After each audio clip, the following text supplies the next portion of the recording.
We are glad you guys are here. We're glad to give you pizza.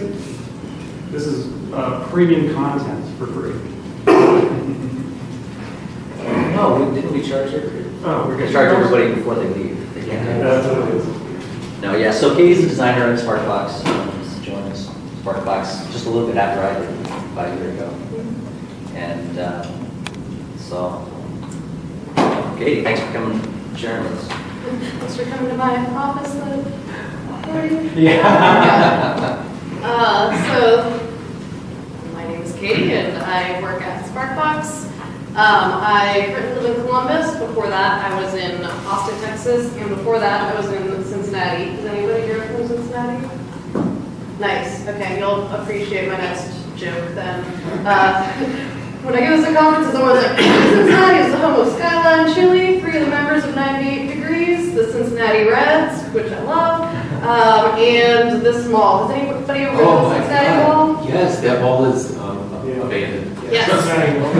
Yeah. Actually. So you know all about this mall and how like it's really fancy and it's really cool. It looks super great, and there was a lot of money that was put into it. It was bought and sold, and it was its heyday, like a really cool looking mall. But for whatever reason, it couldn't really retain customers, which means it can't really retain stores, which means as far as a mall goes, it's a kind of crappy experience. So it looks great, still looks as pristine and awesome of a mall as those pictures, but as far as somewhere that I want to go shop, that's a pretty terrible function.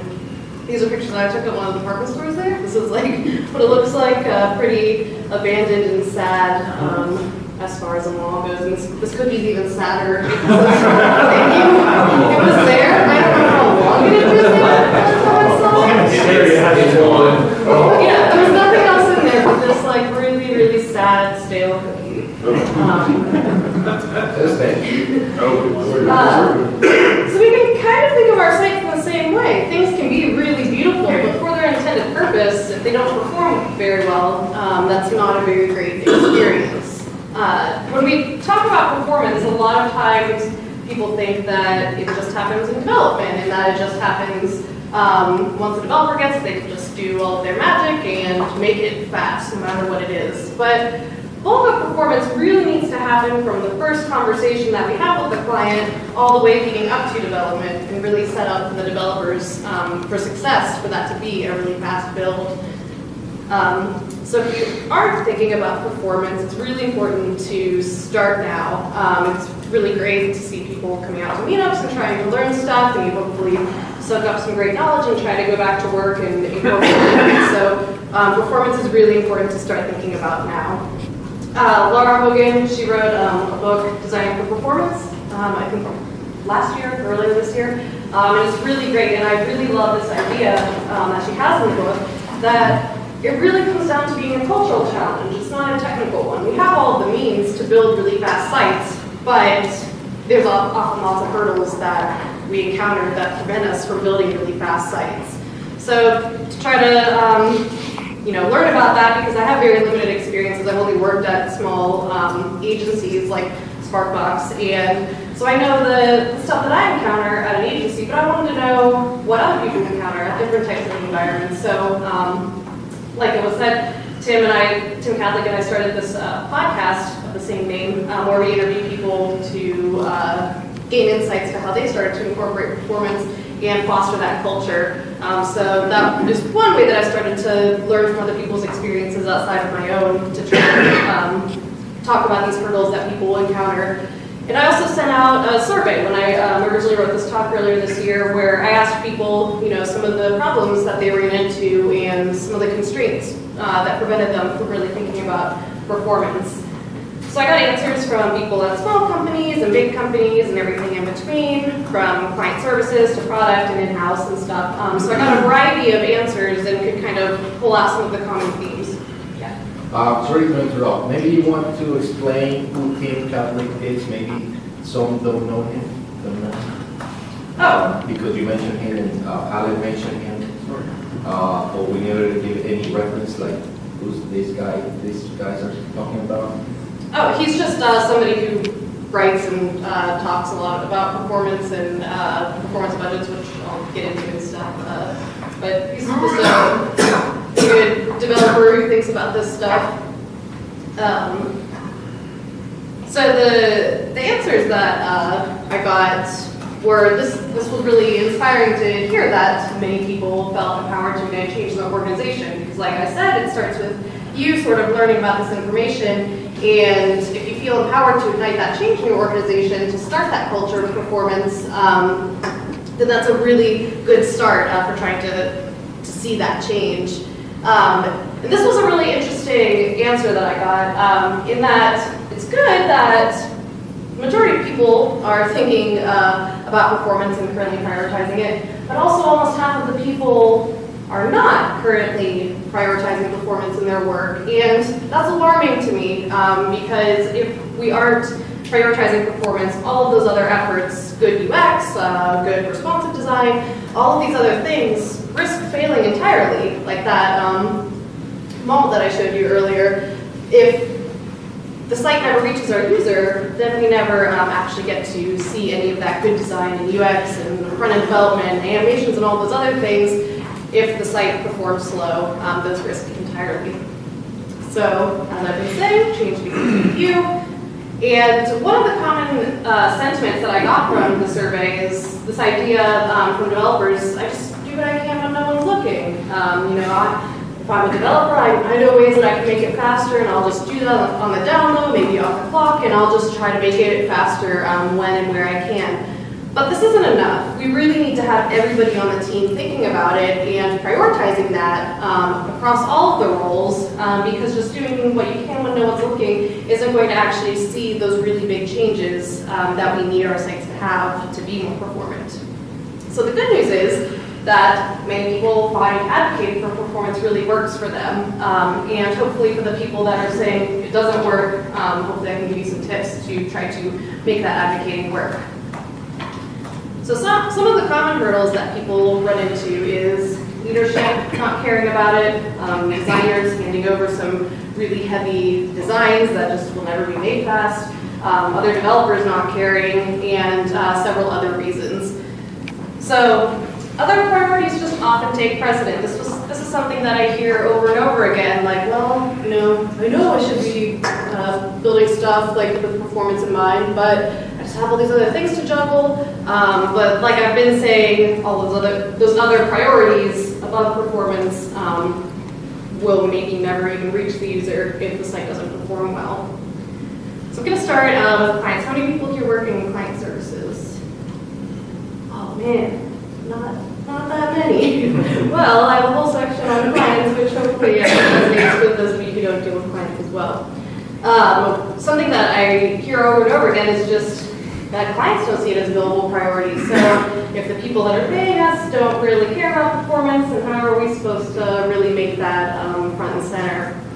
And I like to think back to the early days of responsive web design when clients were kind of hesitant to try this thing like, well, we don't have that many mobile users. Why would we need to make those squishy sites that work on phones when many people aren't accessing our sites on phones? And is it really that you didn't have that many mobile users, or that your site was a really terrible experience on mobile so people didn't actually go to it on their phones? And we can kind of see the same argument today about performance, like, well, why do we need to care about how fast it is? We don't have that many mobile users, we don't have that many users on subpar connection speeds, and it's like, well, do you really not have that many users in those instances, or do you just have a really awful data sucking experience on mobile phones or these other devices? And I really like this little metric that almost 8% of websites went responsive between 2013 and 2014.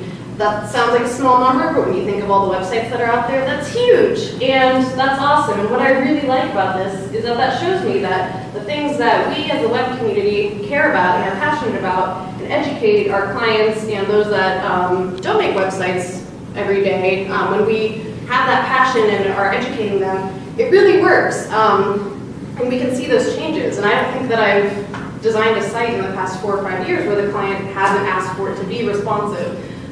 because they know that it's an important thing because we've done a good job at educating them. So it starts by discussing it in sales. If development's kind of the first time that they're hearing this idea of performance, it's a little too late to try to get them to care about it. So those early conversations are super, super important for really setting the stage that this is something that we care about in the same way that we would sell responsive design or anything else. We want that very initial conversation to say, we're going to make your site perform really well. It doesn't necessarily need to be this very technical, how we're going to actually build it and using developer terms that will make their eyes glaze over. We just want to say things like, we'll build you a fast experience. We'll make your site speedier. It'll feel really good. Things like that make the client like, oh yeah, that is kind of something that I want. Yeah, I can back that. And then if that doesn't work and they're not really getting it, there are there's tons of data out there that support performance really making literally any effort better. There's kind of really nothing that a faster site wouldn't make better. So what I like to do is use this tool, webpagetest.org. You can enter in any URL and you'll get all sorts of awesome performance metrics about your site from that. And what you can do is compare your client site to a bunch of competitor sites and kind of see where they stack up. And then you can go to them and say, hey, that is very expensive. That's not only costing you a lot of money for bounce rates and conversion rates and all of that stuff, it's also costing your users a lot of money. Tim Cadlick, who I guess did a bad job of explaining, he built this site, whatismysitecost.com, that's actually tied into webpagetest.org, and it'll tell you the actual cost that it is costing your users to access whatever URL you enter on a mobile device. And I always get questions, people ask like, well, how is that math calculated? And I cannot answer that. But Tim is very responsive on Twitter every time I point somebody to ask him that question on how he built it and the math behind it. But it's super interesting and eye-opening to kind of see users in different regions, how much it costs them to visit sites that we build on mobile devices. And Katie, both of those are free services? Yeah, both of them are free. And then there's also lots of data out there, which Tammy Everett's actually is writing a book just about like web page stats and how performance really helps them, which is coming out I think in a couple of months. She just released an early edition, which I think today is the last day to download, if that's something that interests you. But anyways, there's lots of data out there like this that really can sell that to clients. Hey, this is a very wise business decision to consider performance. Look at all these big companies that are starting to care about this and they see the business return on it. Speaking of big companies, Facebook recently started 2G Tuesdays, where for like an hour every week they make their employees that I think opt into doing this thing use a 2G network speed and really feel and gain empathy for users that are on subpar connection speeds, so that kind of helps them to build with performance in mind, which is interesting to see big companies like Facebook and Amazon and Etsy, of course, all kind of doing experiments around performance. So also figuring out what the client cares about is a really great way to sell it to them. If your main point of contact is a marketing person, find a performance metric that really aids their effort and show them data around that. And then they can definitely start to make the connections and see how a well-performing site can help their efforts. Leadership is another one that people struggle with when trying to kind of sell this culture of performance, because if your leaders don't care about it, then it can be pretty difficult to try to get them to care about it and make a big effort towards it. So unfortunately, politics play a large part in what gets done on projects. And again, you can hopefully try to talk to your bosses. Many people said they feel easy and that it's comfortable to talk to leadership about ideas.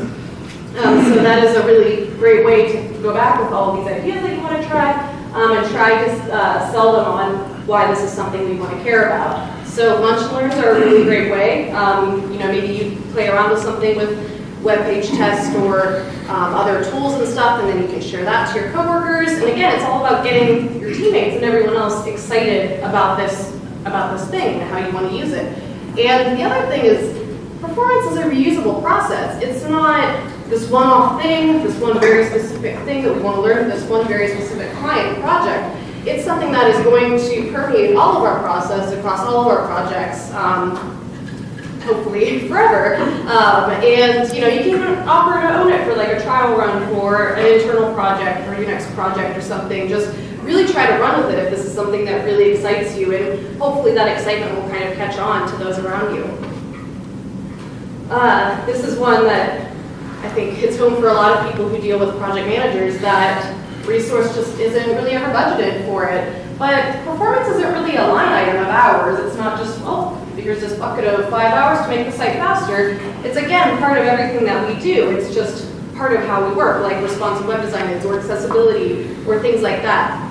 So having our project managers understand the importance of it is really huge to keeping it on track. They're the ones that are having those first conversations with the client, setting those expectations, and maybe agreeing to things that might not be the most performant decision. So having the project managers understand that this is something that we really care about, this is something that is important to us, and having them be able to have those conversations with the client, and again, the very conversational terms, like fast website and stuff, is really helpful. And also, I'll get to performance budgets here in a minute, but project managers are a really key part of helping keep those on track and make sure that we stick within our budget. So you're saying it's going to be more effective if it's more of a grassroots type of effort? That's kind of how I've done it. There might be other efforts or other ways, I'm sure. But you're not going to have as much success going from the top down. It's more like get all your peers and get everybody buzz about it and go out to lunch and buy them lunch and feed it to them that way. That's how it worked for me. I guess I can tell like a little backstory on why me as a designer even started caring about this. Last year, I worked at an agency called Happy Cog in the Austin office, and we worked in small teams, sort of, where I worked with the same 4 people across every project for like a year, and so got to work with the same people really closely, figure out our working styles, and everybody on my team was like, hey, there's this performance budget idea floating around that seems pretty cool, we want to try it. And I was like, that sounds so boring, I don't want to do that. And I was like kind of against it, and then I was just like, well, whatever, I'm outnumbered, we'll try it. And I ended up really liking it. It was like a really cool experience, just something that my team wanted to try. And then through that, and our excitement about it, and we started kind of like writing about it and sharing about it and doing all of that, like excitement, advocating, that kind of then permeated the rest of the culture. And then that's kind of been, I guess, my whole shtick since then with the podcast and stuff. It's just kind of like, it's not a really boring thing. It's not super limiting, especially to designers. It can actually be kind of liberating to know constraints that you work within. So, which brings me to my next section. Aesthetic heavy designers. I've definitely been a designer that has had huge textured backgrounds that weigh like ungodly amounts of file sizes or whatever. And all of the fonts just load like 12 weights, yeah, throw it all on there. And it's definitely not the best way to operate as a designer that wants a site to perform well. So this is definitely something that I've heard many times from many developers, just that, hey, I'm handed a design that's really heavy and performance will never be top of mind with the designs that I'm handed that I don't necessarily have any say in. But again, kind of like what I was saying with my backstory, performance just really helps design in a really big way. It's not the antithesis, like I once thought, that performance just means dry, boring, lifeless design. It's just another constraint, like anything else, another box to just come up with a creative solution. And again, helping deliver the design that we work so hard on to our users, and try to get it to reach them as best we can. So would Apple's website be a good point to say that they're big offenders for saying they want to have something which is really aesthetically cool and sacrifice so that it takes 3 hours for the page to load? Yeah, we actually had a really interesting conversation on that exact thing on an episode like maybe a month or 2 ago, because the new Apple website showcasing all this stuff. I guess it's not the new website, but showcasing all the stuff came out, and we were talking about when do you make those concessions for design versus aesthetics, and I have a couple slides in here that it's like really the balancing act and kind of what those needs are, where like Apple as their design, maybe it makes sense. I mean, they didn't even have a responsive site until like really recently, right? But they're super design focused, so maybe in that case, like performance was not as important, but gotta really kind of find that sweet spot. Yeah, you can just in here. This quote from the forward in Scott Gell's Responsive Design, also an excellent book about all of this stuff that I recommend reading. But I like this quote because it talks about how the web is way more fragile than we really think of it. We kind of think of it as this like always present, super important thing that's just a part of our lives. It's never going away. The web is here.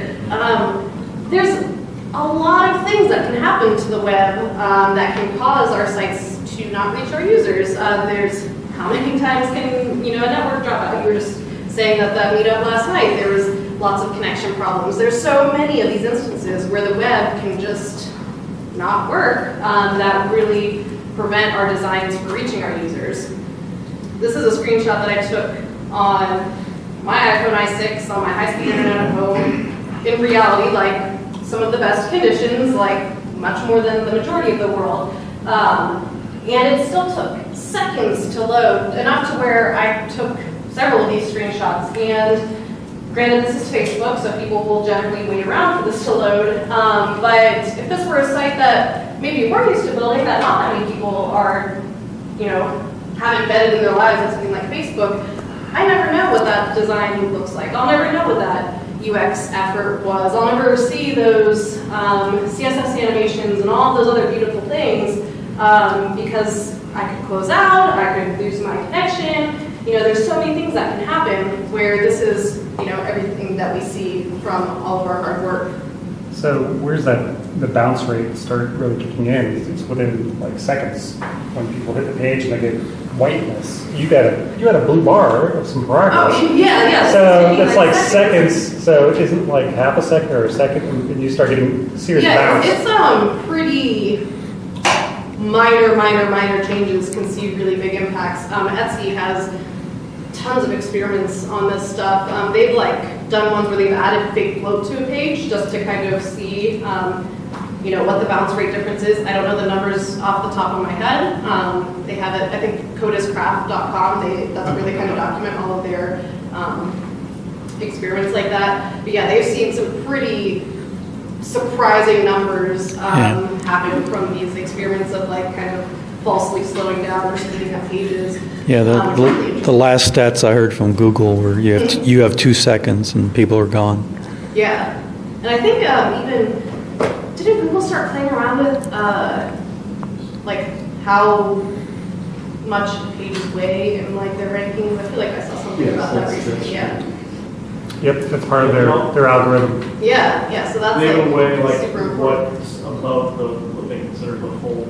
So now, if you do Google speed page test, they encourage you to move most of your JavaScript and stuff towards the bottom of the page, so it's not preventing other things from loading, so you have something on the screen at least. Yeah, and that's a whole other talk about getting into perceived performance and loading stuff and making things feel faster than they are. I'm totally just scratching the surface with this talk. There's an entire conference around performance, which is kind of mind-boggling to think about. So this is a site that I found on one of these designer inspiration sites, and it's really cool. It's got all the bells and whistles, it's got lots of great effects, beautiful imagery, it's got video, it's got all the things. It looks great, but it weighs almost 5 megabytes. And if we go to what is my site, cost.com, we can see there's a different tab down here that's cost of percentage of their daily income, and that costs some people in some parts of the world 20% of daily income just to see that designer site. And that seems kind of incredibly selfish to me. That's kind of ridiculous that just because I thought it was aesthetically pleasing to load lots of textures and parallax and all this stuff, that some people have to pay a lot of money to access that site on their mobile devices. So if we think of like project timelines, maybe looking a little something like this, other people might work differently. This is how I work, where design is ramping up and development is kind of involved in that. And then development really ramps up, and then I maybe taper off a little bit and check in and work with the developer as it gets built. And in this part of the process, I really like to have a developer that I work closely with, whoever's building it. I like to have them involved in my design reviews. I like them to kind of keep me in check and make sure that my designs will be performing well. I may not have stated this, but I'm not a very technical person. I am definitely a designer that stays in Photoshop and stuff. So I really look to the developers that I work closely with to educate me and help keep everything in line. And I can make a good guess on what would be a performant design decision. But there are so many times where I can design something and think that's easy to build or fast or whatever, and then the developer can kind of go, no, that's going to be a really big pain to build it that way. And then we can kind of maybe try to figure out something together and sketch it out or refine the problem areas. So it's really important to have a close working relationship between design and development. So maybe, here's a design that a designer could come up with that has carousel and lots of videos and lots of heavy hitters all on one page. And having a developer involved in reviewing that before the client ever sees it and falls in love with it, we can catch these red flags and go like, well, what are we really trying to prioritize on this page? We can't have all the things. What's really important, and how can we kind of prioritize this, and also offer alternate solutions. If this is what the client came to us asking to see, and we're saying that's not really the best solution, let's offer a couple different options and have discussions around that. And hopefully, if you've already been talking about performance throughout the whole process, this should come as no surprise to them that we're kind of having these discussions like around performance hits. But it's also important to keep in mind that pushing back just because it's like maybe a little harder than normal, or like you think it's dumb, or just like kind of just saying no to say no, that's really not constructive and is a really great way to frustrate designers into absolutely hating performance if you just kind of are naysaying all of their ideas. So we want it to definitely be a very involved dialogue for everyone, and for it to be constructive and come up with solutions together. I think it's also so important for designers to get into code as early as they can, get the developer to get into code as early as we can, where we can then run actual performance tests on these designs once they are coded out. And then again, something that might be heavier on the page, we can then try to say like, okay, how can we optimize this and work on it together? So this quote by Laura is really great, where sometimes we'll make choices that favor performance, other times we'll make choices that favor aesthetics. The key is using all the information available to you to make the right decision for you and your site. And I love this idea of finding that balance between aesthetics and speed, because that's really I think the core of building well-performing sites. We don't want to sacrifice design for a super fast site. We also don't want that really heavy site that I showed earlier that looks great but is super slow. So, really common thing that I heard is like, yeah, that's great, you can stand up there and talk about all of these theories, and that's great, but actually going home or going back to work and getting people to follow through on this is a whole different story. And that's where I really think performance budgets can come in. Performance budgets, which Tim Catholic has tons and tons of articles around this stuff. The idea is pretty simple. It's just like any other budget, you kind of set a number and you stick with it. So you can set any sort of number for what you want to try to hit with your site as far as performance goes, and then we'll do everything we can throughout the project to try to make sure we stick within that number. So I like to establish the performance budget after we've done our initial discovery research and stuff, so we have a pretty good understanding of our client, the project, and what we're trying to do. But before design, because I like to go into design knowing what numbers I'm trying to hit and make sure that my decisions support that. And then we want to try to stick and maintain that performance budget throughout design development. And hopefully we do a good job that even post-launch, our client is able to maintain the performance budget for when they are kind of owning their site on their own. Justinian Perez Cruz has a really great video that I recommend watching. Sorry, when you say performance budget, are you talking about how much time you're going to spend specifically on performance improvements, or are you talking about goals around pay time or some other metric? Yeah, goals around the metrics with page load time. I think actually, yes, my next slide. The metrics that we want to use for our performance budget, we could either go by page weight, start render time, or the fully loaded time. And the first one is obviously kind of like file size, and the second two are more time-based in seconds. And each of these are important in their own right, especially for performance, but I think in the effort of using a performance budget as this sort of central conversation piece that both everybody on our team can rally around and everybody on the client side can rally around, I think page weight is sort of the easiest tangible number for everybody to understand, especially clients who are not very web savvy. It's a simple number that we can kind of add and subtract from as we move forward. So, kind of just like any other budget, if I had a $500 monthly budget, these are wildly inaccurate numbers. I spent $100 on groceries, $100 on clothes, and $300 on my rent. And maybe I dropped down to my budget being $400 a month because I need to save up money for something. That money has to come out of somewhere. My rent's fixed, so I can't have it come out of that. So I'll drop $50 for my groceries and $50 for my clothes, and I will hit my budget. Pretty simple math. A performance budget can maybe look similar to that. Again, wildly inaccurate numbers, but if we had a $400 performance budget and 50 of that was spent on fonts, 50 of that was spent on CSS, and 300 was spent on images, we would meet our performance budget.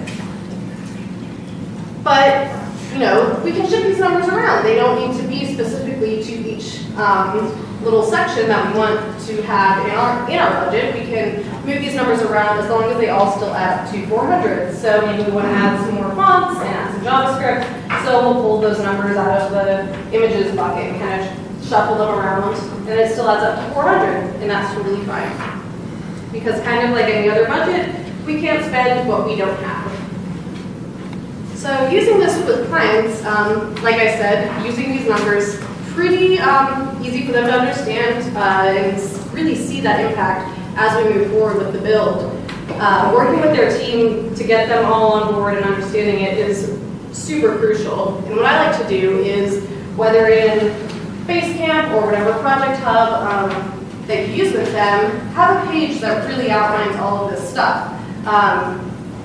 We did this with, when I was at Happy Cog, we redesigned Papa John's website, and this was one of our main pages in that project hub with them, where we had tons of documentation around all of this, where we said what a performance budget is, just kind of gave the whole general spiel and links to articles and stuff, what this project's budget is, and then the specific requirements that supported that, how we reached that number, why we're using this, the importance of performance, everything I was saying earlier, how we add new features, which I'll get into this in a minute, but optimize, remove, or don't add is kind of the three options that we have. And then list every template's weight, and then we can kind of show like, well, this template's a little over budget, and so we need to optimize that, or this one's way over budget, we definitely have to fix that. And then the image optimization guide, which I think is so important for clients to understand how they can make their images optimized as they sort of update their CMS when we're no longer around. But client projects, curveballs, there's always going to be some stakeholder that comes in at the end and wants to add this new shiny feature that we hadn't been planning for the whole project, and now we have to try to fix it in. Huh? You mean scope creep? I call it the swoop poop. Yeah.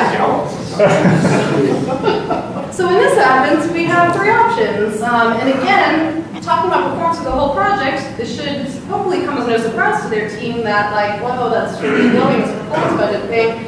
We can either optimize something else that's on the page to make that faster and thus creating room for this new feature. We can remove something else that's on the page entirely, again, going back to prioritizing what they really want on that page, or we can just not add this new random feature that they asked for at the last minute. So we can kind of discuss all of those options and how we want to best remedy that. And again, this is where that project manager understanding comes into play in a really big way because they're the ones having these tough conversations like, well, how do we want to proceed with these requests, this curveball? So maybe if we go back to this budget, we had to add more images, then maybe we can just go back to system funds, and then that will kind of clear up a lot of space to make room for that new image.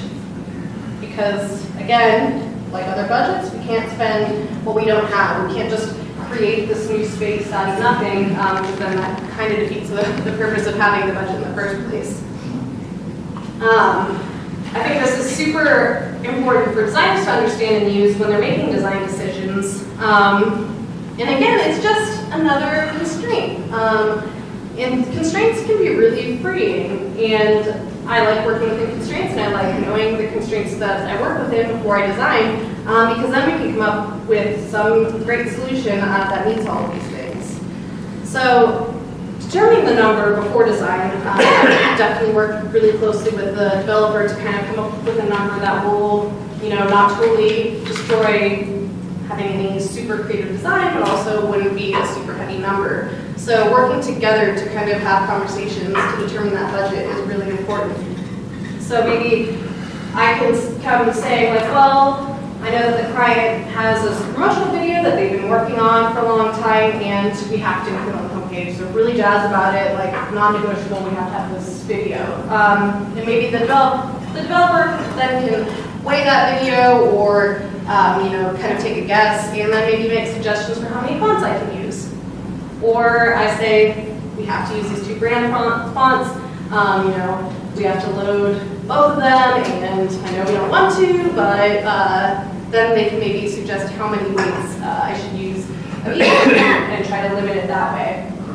Or maybe we can just kind of have like a more general conversation about it and use what we've gathered from where they're currently at and their competitors and kind of reach a number that way. I think a general, like super general rule that, I can't remember if it was Paul Lewis or Paul Irish wrote about, one of the Pauls, that 20% is the number that users actually perceive something being faster. So a really, really general number to start with is 20% faster than either their closest competitor or where they're currently at. We can't just go from 0 to 100. We need to kind of take baby steps and set a really realistic number. But again, it's not a trump card for developers to just come in and say like, well, that's our number, and no, can't do anything. Again, we don't want this to be a really frustrating relationship for everybody that is not a developer. So just kind of saying, no, we're not doing videos because I hate videos and they're really slow, and we're just not going to do it. That's not really going to help anyone. So we want to make sure that we're having good back and forth conversations about it. Fonts are something that I think are really great for designers to kind of have that control within the performance budget about. I wrote this article last year that kind of just compared the weights of different font kits of different typefaces, and just because I was curious kind of what those variations could be. And they're kind of big variations. Futura, I love Futura, it's a great font, but it weighs 268 kilobytes for just loading the 4 weights of it. Branded Grotesque, admittedly, is not exactly the same as Futura, but it's less than half of the size. So maybe if I had a more open design concept and I was just playing around with many different fonts, maybe I would choose Branded Grotesque over Futura simply because it was a smaller file size. And I'm not saying that designers need to always just choose the absolute fastest font kit that they can find, but just really being conscious of, is the weight that we're getting back from choosing the lighter font worth the aesthetic change? Or, if the heavier font feels better for the brand and everything, then of course go with the one that I think designers feel is better is important. But just having that conversation and kind of being aware of that being an option for us to kind of consider is really huge. And similarly, I'm always really surprised when people, the front-end developer just kind of clicks all of the fonts within the font. It's just like, well, we'll just load them all, and we'll have them all there and use whichever ones. Like, no, let's only try to stick to like 3 or 4 and kind of keep it small. So don't just check all of the boxes thinking we might use them. We can also set kind of budgets within our font kits as well. So maybe in my same way that I have a monthly budget, maybe I can have a grocery budget as well, where I'll spend $20 on veggies, $20 on pizzas, $20 on fruits, and $40 on meats. And maybe that's kind of something like what a font kit could look like. Can you But- actually get that granular as far as measuring to the style of a particular font? As far Yeah. as the payload of it? As far as like, Like, you could actually see how much book italic was consumed. Yeah. Cool. yeah, so like I've had, on some projects, the developer told me like, when we use 2 weights, I've had some like, oh, we could use maybe 4 or 5. So that's like where I think it's kind of cool to then like play within that number and see like, oh, well, I just really love that font, so we'll just load 1 weight of that and then supplement with a couple of others. You know, just another way to kind of play around within a set of constraints. But again, curveballs, they'll happen in projects and we'll have to remedy them somehow. So maybe I had to spend $6 at the vet and that took money out of my grocery budget for this month. Yeah. So maybe I'll be healthy and I'll just, you know, spend my money on fruits and veggies and I'll supplement that with pantry foods that I've been avoiding eating for months, canned beans and stuff. And system fonts are kind of like those pantry foods. They're always there, always reliable, we just don't really ever want to use them. And I've kind of really started to embrace system fonts recently, especially for body copy, because I'm like, yeah, we'll do some font display faces and then good old reliable system fonts. They're really fast. Let's just load those and it's kind of like pretty weight.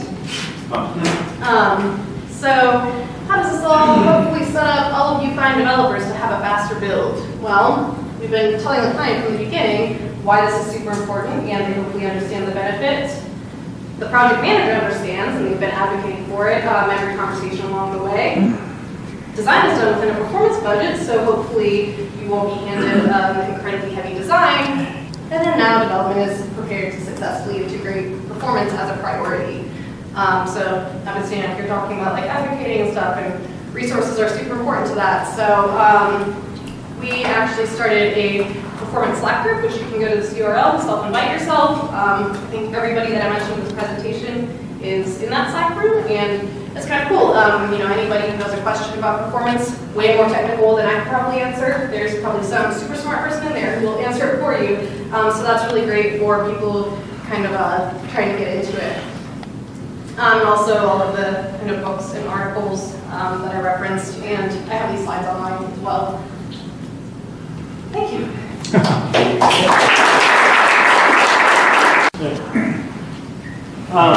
So in your timeline, you ended at launch. Do you ever, not at launch.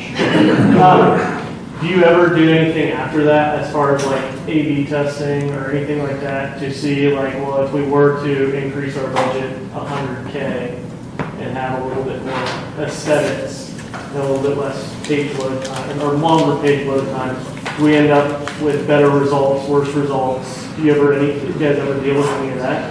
I've never personally done it, but I think that's an awesome idea. That's definitely something people could do maybe once you work on internal teams where you kind of have that luxury of like launch not being the final say.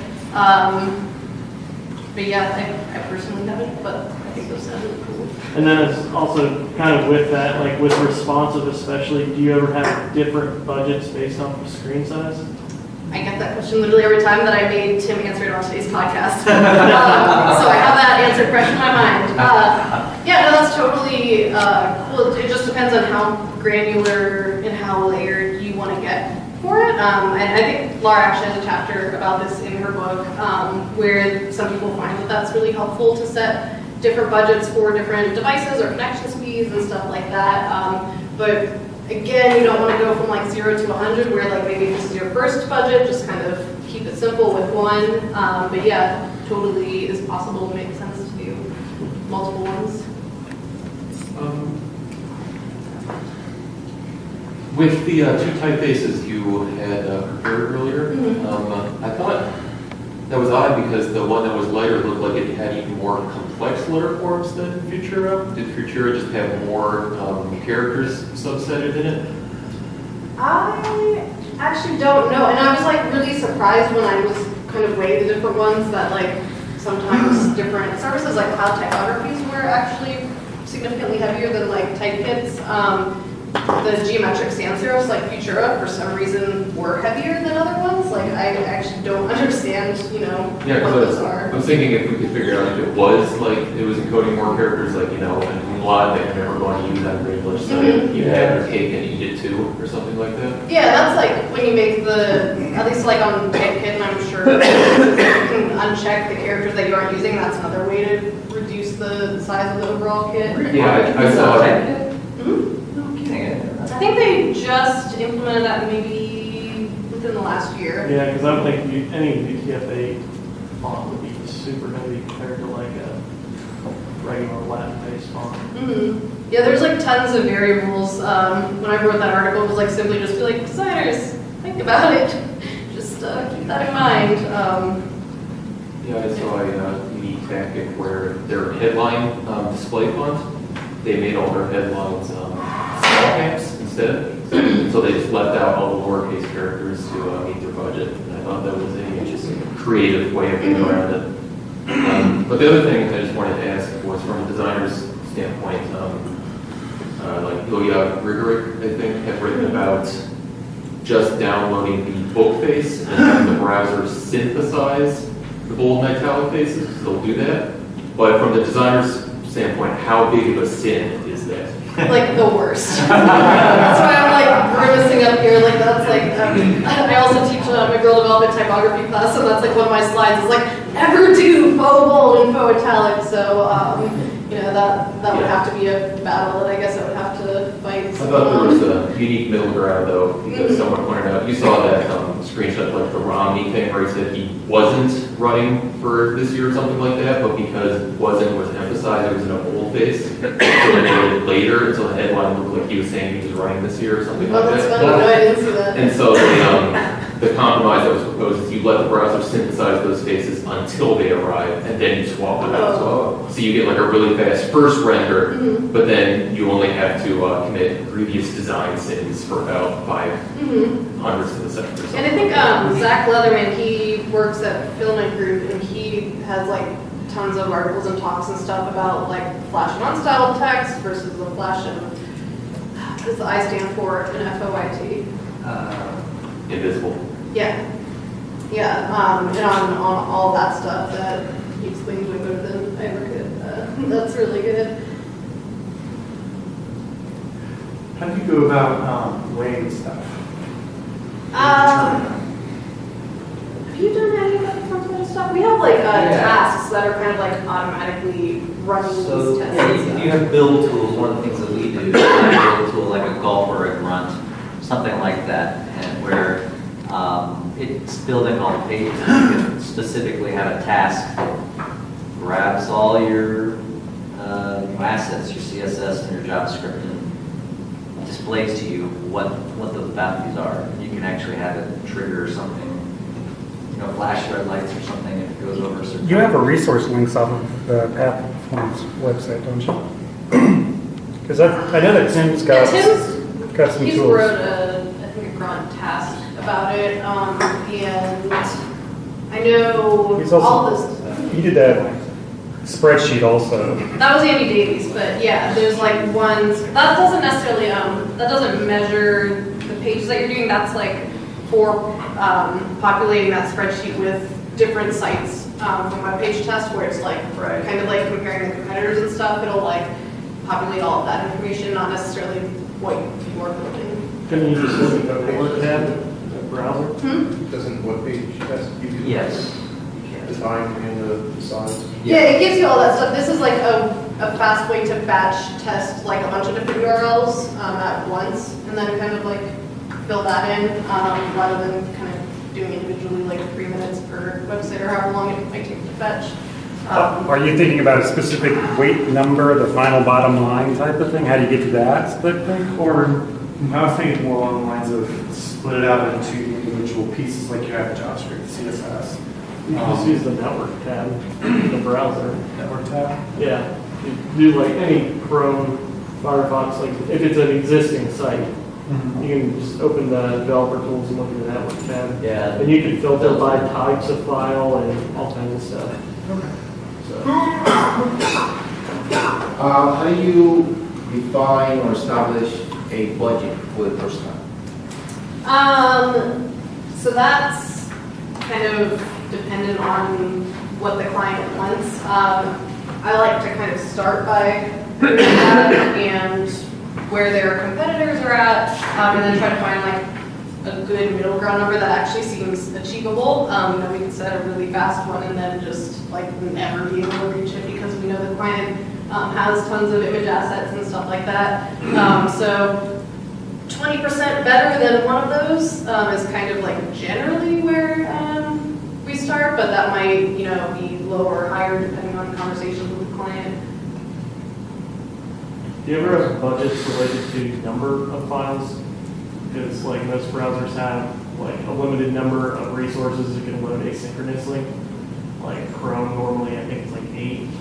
So if you have like tons of small images, even though you're in your image budget, it would take a lot longer because it's doing DNS and all those network protocol stuffs for each individual file. Do you ever have like actual quantity of file budgets? I haven't personally done that, but like in the Papa John's website, like one of the things that we set out to do in addition to working with the performance budget was loading as few image assets as possible. So like where possible in the design, I think across all of the designs, it was using the same image aspect ratio for everything so that we could only, or like we don't have to load one image per each pizza or whatever instead of loading like 1,000 different, you know, ratios and sizes and stuff. So I think just kind of like being aware of it, but you could set one. There was several metrics, or there was page weights, and there were several other agreed upon type. So the finish of load, what's the actual terminology, when it's finished spinning, would be the destination. So Downloaded page. that would include all of the files. Because how long does it take for the page to be done? That's something I argued with the development team about continuously, is that the best metric, you know? Or should it really be loading the usable content on the page so the user can start reading it, as opposed to counting the fact that some widget way down at the bottom of the page hasn't loaded yet, when you can never scroll down there fast enough to even notice it. As a user, seeing that, forever about what the right metric was. yeah, and as a user, seeing that thing spinning, even though I've got content that I can read, seeing that thing spinning, I'm always going, it's not done yet. Yeah. So I would always want that to stop. But when you're in negotiation, when you're in those initial planning meetings, as you said also earlier, you're talking not necessarily to the most technical people, so you got to kind of bring it to them. As far Or like, yeah, as internally, when we to stop could like be spinning. focused on those numbers, like with the loading times and stuff. But yeah, the time-based ones are like really kind of hard for like concept for clients to like grasp and get like the impact of. You had page weight and then time to first render. Yeah, start render and then the full loading render. Yeah, and yeah, those other two, very hard to Yeah, explain. especially because those are the ones that also vary from instance to instance, like the connection speed and all of those things. Like lots of other things can influence those But numbers. you can measure those like with the web page tests and, you know, constantly monitor those. And definitely the client buy-in and commitment to it is critical to the success of it. So just like budget for finances and budget for timeline, resources, things of that nature, the sooner you get them to buy in and agree upon that's measurable as far as this contract, and you can correct me if I'm wrong. Every time you have a touch point, you can always bring up this is the money, this is the time, this is the resources, and this is the performance. Yeah, And they're like, but the uh-huh. Papa John's stuff, everything we delivered, we were like, all right, this week we're delivering these templates, and here's like the weights for each of them, and ones that are in budget and stuff. And a funny anecdote that I forgot to mention, for Papa John's, we went into kickoff and we were all like stoked, like, yeah, performance budgets, yeah, we've been talking about this and all this stuff, and we like had this whole deck about like why performance is important, and it was like with their execs and stuff. We were like, performance is a feature. Like this is like a marketable feature. You can have the fastest pizza chain ordering site and all this stuff.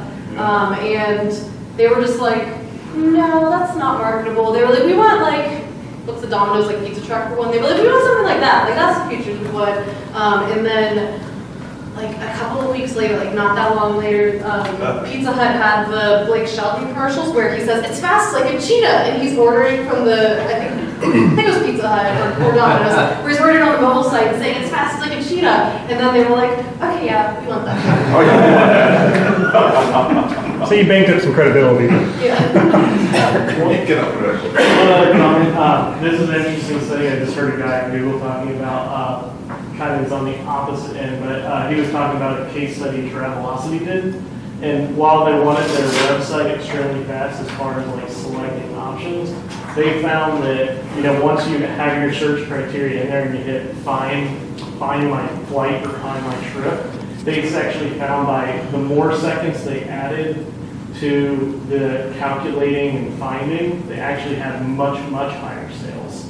Because they did lots of studies on it, and they felt like when you're doing something where it's doing work for you, people felt more, I guess. Like they were more thorough results. Well, that, and they thought they were more quality, but they also felt like, hey, you did all this work for me, like, I deserve to give you my business. Like, you did, like, even though they're probably just, like, it only took the server half a second to calculate the results, they just make you sit there and wait, so you feel like you're indebted to them. Yeah. And so they actually continually increased and increased and increased until they hit a point where their sales stock dropped and they haven't yet. Yeah, so So like when you go to those travel sites and it's sitting there, like, you just, like, all I think now is like, they're just wasting my time. Yeah. But it's interesting how, like, sometimes it's, like, obviously, I think mostly your stuff is more client-based, like marketing sites.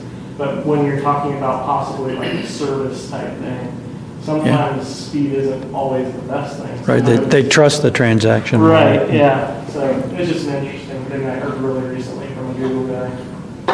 It's funny, I'll have to look that up. Was that like a talk or an article or something? Yeah, there was a conference down in Cincinnati. The head of Google Analytics was there, so he was talking about it. I have a story to share in terms of performance. When I started working a year or so ago, my last job, the homepage that these guys had about had a section where there were testimonials. And so when I went in, okay, so what's this or what's going on? And okay, let's check out what this guy did. I was replacing the guy. So I noticed that the testimonials, every single word, there were 3 testimonials. About 2 lines every testimonial plus a 3rd line for the name. Every single word was a JPEG. And the reason for this was they didn't want these testimonials to be, it was just SEO strategy. So the good solution was make every single image a separate, every single character, word a separate image. So that way, in response, it will just wrap the following image to the following line, right? Actually, it worked actually well, but the homepage had about almost 200 requests. So I was like, crap, this is an insult. So as one of your answers there, I started doing my thing without anybody looking, because I felt that I had to do something about it. So I went in and fixed the whole thing, fixed a bunch of other images around performance, things like image reduction, spriting some of the images and stuff like that, optimizing the CSS a little bit, trying to concatenate some of the JS files. And eventually the homepage, I made it all the way down to less than 20 image requests, about from like 15 JS requests to about 6. An improvement in time of about 3 seconds or so. So I was like, man, so I showed all these numbers to this was led by the analytics team. So that's another of the problems with having performance being important, is because analytics guys want all these scripts tracking every single thing. Anyway, so I showed these numbers and he was excited, whatever. So lo and behold, about 3 weeks later, there was an email sent from, so this company did small loans to people that had issues with banks or whatever. So they would just go to the brick and mortar offices and get their loans. So they keep track of the monthly loans and the monthly approvals. And 3 weeks or so after I did this improvement on the homepage, there was a record was beaten in terms of loans approved or whatever. And then about a month and a half later, it was beaten again. And since then until a year or so after that, I didn't hear anything else. So I don't know if it was really what I did, but I like to think it was. Nice. Do you have like a case study on that? No, but I have the screenshots of all the requests from the original and then my solution. And in Excel, it was a table of images, JS, all the files. You just got a homework assignment from Katie.